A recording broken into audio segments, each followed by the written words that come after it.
ಜೊತೆ ಇರು ಸಾಕು.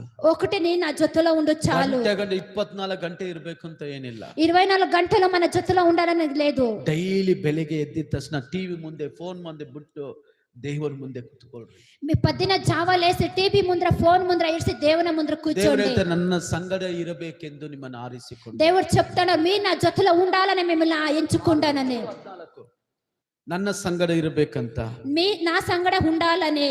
ನಾವೆಲ್ಲ ಬೆಳೆಯಬೇಕಂದ್ರೆ మనమంతా పెరగాలంటే ವಾಕ್ಯಂలో ಪ್ರಾರ್ಥನೆలో ಆರಾಧನೆలో ಸೇವలో ಎಲ್ಲಾದ್ರಲ್ಲಿ ಬೆಳೆಯಬೇಕಂದ್ರೆ అన్నిటిలో పెరగాలంటే ದೇವರ ಜೊತೆ ಇರ್ರಿ. దేవుడు మన జೊತೆలో ఉండాలి. ಹೇಳ್ತಾನೆ, అతడు చెప్తా ఉన్నాడు 12 ಮಂದಿಯನ್ನು ಆರಿಸಿ 12 మందిని ఎంచుకొని ಅವರು ತನ್ನ ಸಂಗಡ ಇರಬೇಕೆಂದು, అతడు అతని సంగడలనే ఉండాలని, ಅವರ ಸಂಗಡ ಇರಬೇಕೆಂದು, అతని సంగడమే ఉండాలని. ನಾನು ನಿಮ್ಮನ್ನು ಕೇಳ್ತೀನಿ, ಯಾರ ಸಂಗಡ ಇದ್ದೀಯಾ? నేను